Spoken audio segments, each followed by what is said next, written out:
Hey guys, Rebekah Warner here, yoga teacher from Raleigh, North Carolina. Today we're going to break down the downward dog position. So I get a lot of questions about downward dog. The most common one is, should my feet be together apart, and should it be long or short? And the answer is yes. I know that's super annoying, but there's just no really wrong way to have your feet. As far as farther apart, closer together, or narrow or long stance. What matters is the way that it feels in your body on that day. It may be that one day your hands and feet are this far apart, and the next day they're this far apart, depending on how tight your hamstrings are, really. So generally speaking, you want your feet set about hip width apart. And what people mean when they say hip width is like I'm standing right now. My feet are under my hips, right? So this is wider than hip width. It's also not wrong in a downward dog. And this is feet together, a little more narrow than my hips. Also not wrong in a downward dog. So keep that in mind once we get upside down. The other thing I want to talk about is whether your heels should be touching the floor. I would say in the end of a hot yoga, like 75-minute hot vinyasa flow class in the heat, yeah, they might be touching the floor. The beginning of any yoga class, if your heels are on the floor in your downward dog, generally speaking, that means you need to widen your stance, okay? So if you drop into a yoga class and the first one you do, I'm pretty warm right now, so I'm not a great example, but if your heels are on the floor and you're already here, then walk the feet back. That means you're a little more flexible than you were the day before. If your heels are nowhere near the earth, it might feel better for you to walk the feet forward. So that's what I mean when I say, doesn't matter if your feet are apart together, narrow or wide. So you really kind of want to feel it out. But what we're going to talk about today is just how to build it from the foundation up. So that's our little spiel on the feet. Let's talk about the hands. So most often, the biggest issue that I see in a downward dog as far as the hands are that the hands are kind of curled up. So I want you to think about, I'm going to show this to you on a block so I can kind of get close to you, but you want to think about, like what I see is kind of the fingers curled up like this, particularly under that pointer finger. So you want to really flatten the palms. Imagine that there's like a suction cup underneath the hand, and you want to get that down into the ground and spread the fingers out wide, okay? So really fanning the fingers out to the webbing, right? And then pressing that down into the mat. The other thing you want to think about is the way the actual hands are positioned on the mat. So sometimes I'll see hands kind of turned in like that, and that's forcing a bend in the arms. It's an internal rotation of the shoulder. And a lot of times the people that have those hands turned in are the people that are telling me they're feeling some funkiness in their shoulders. So what I encourage you to do is actually the opposite. You're going to turn your hands out just slightly, not way out to the sides. Think about it straight up and down, middle fingers pointing up. Say that's 12 o'clock. Think about going to 1 o'clock and 11 o'clock here.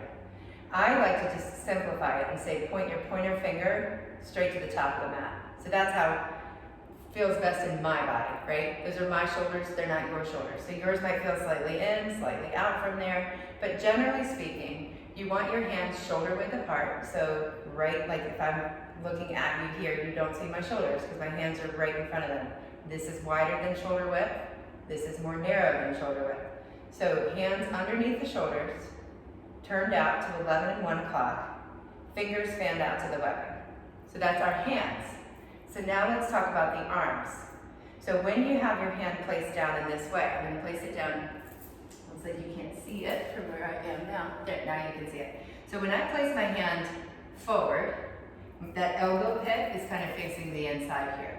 So when I take that slight outer root spiral of the hand, it comes through the shoulders, and I can actually outer spiral my entire arm. So the pit of my elbow, that fold, is actually facing almost forward. It's kind of, mine's at a little bit of an angle, and I'm not going to force it all the way forward. Yours might be all the way forward, yours might be a little more to the side. But generally speaking, you want to feel that outer spiral of the arm, both arms, really. And then from there, you'll draw the biceps in towards your ears, because your head's going to be down there, right?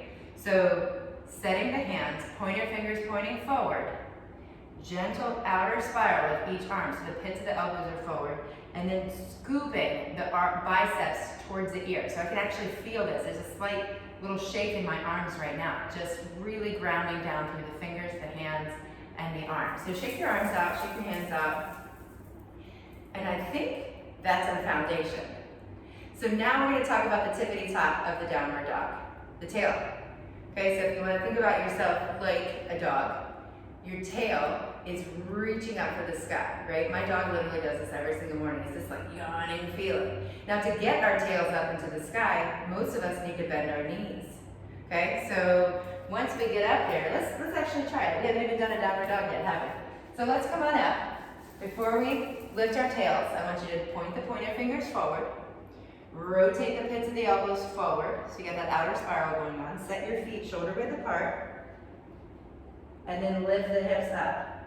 So wherever your feet are right now, that may or may not be right. If your heels are all the way flat with your legs straight, I want you to walk your feet back a step. I need to do that for myself here.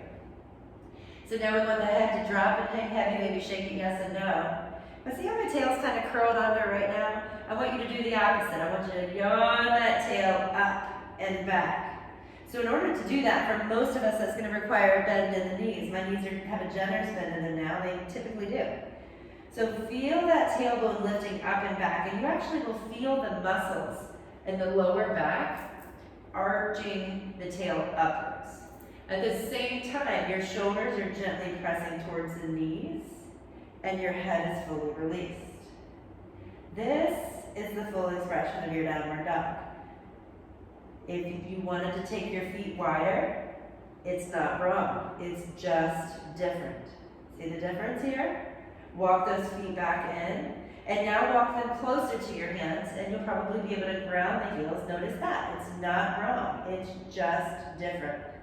So generally speaking, you want your feet set in a place, shoulder width apart, hip width apart, in a place where your heels are near the ground but not touching, gentle bend in the knees, tailbone lifting.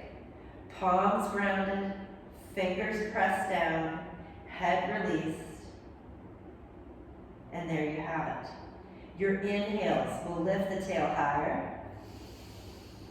Your exhales will lower the heels lower. Take 2 more breaths with me just like that. Big breath in. Exhale. 1 more full breath in.